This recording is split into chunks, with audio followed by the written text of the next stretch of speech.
Juste un petit mot sur ce film que vous venez de voir, qui est assez saisissant.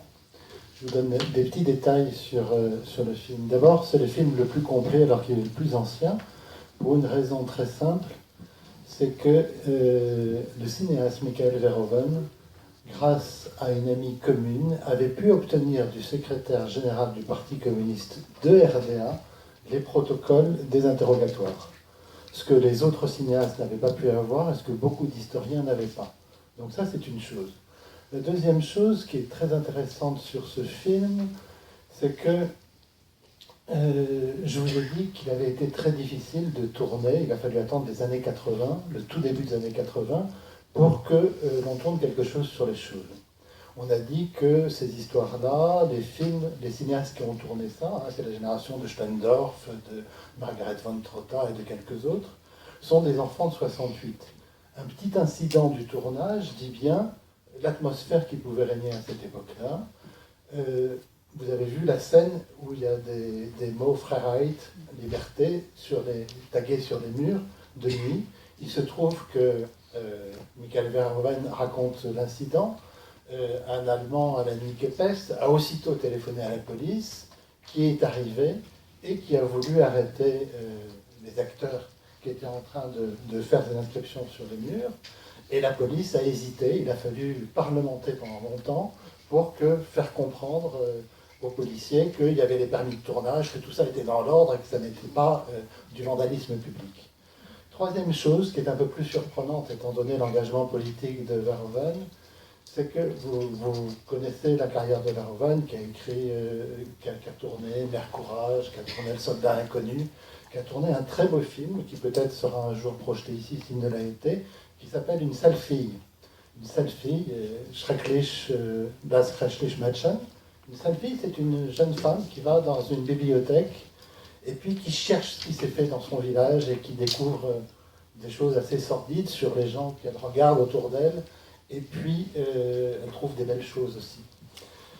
Voilà, et il se trouve que justement, il y a une chose que ne dit pas vraiment là, et ça en dit long sur ce que c'était que l'Allemagne à l'époque.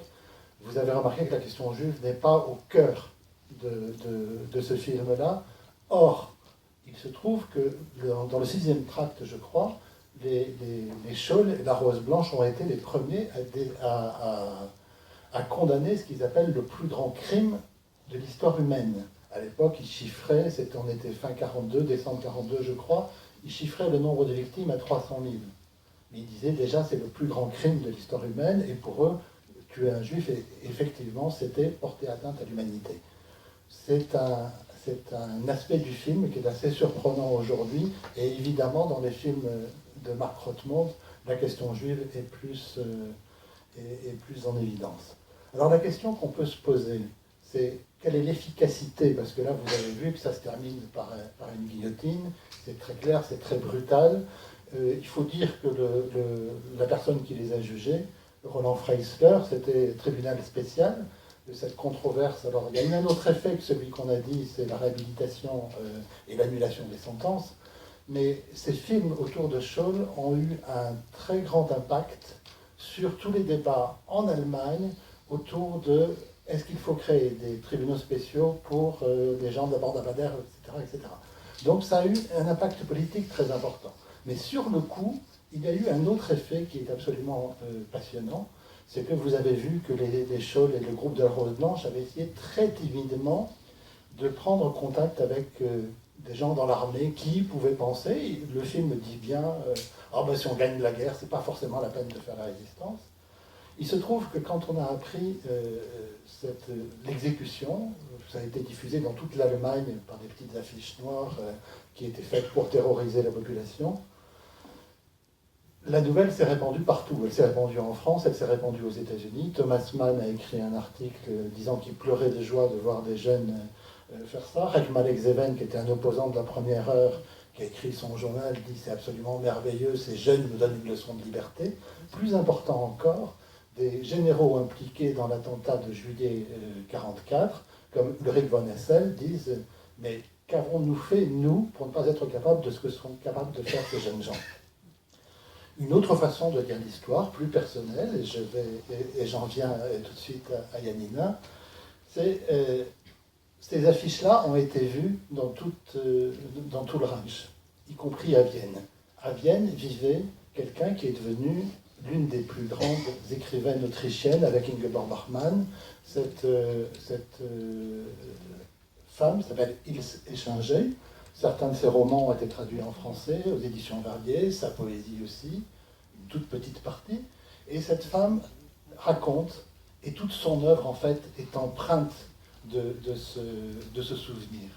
Elle dit, j'avais 14 ans, en 1943, je suis sortie un jour de ma maison, elle était demi-juive, elle vivait avec sa mère cachée à Vienne, je suis sortie un jour, j'ai vu cette affiche. Et elle s'est dit, mon Dieu, l'espoir revient. Si des chrétiens se battent pour nous, il nous est permis de nouveau d'espérer. Et je trouve que cette chose-là est absolument essentielle. Elle n'aurait permis d'espérer qu'à une seule personne, et effectivement, l'espoir lui a permis de survivre et de créer une œuvre. Alors l'histoire, je dis bien 14 ans, parce que 14 ans, on était en 43.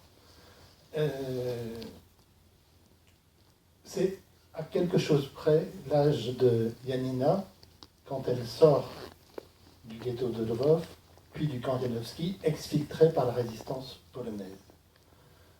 Michel Borwicz, qui était un Polonais qui l'a aidé à sortir du camp, et qui a été ensuite l'un des grands historiographes de la résistance polonaise, qui a écrit un livre absolument merveilleux qui s'appelle « Les écrits des condamnés à mort sur l'occupation », a demandé à Janina d'écrire ses souvenirs.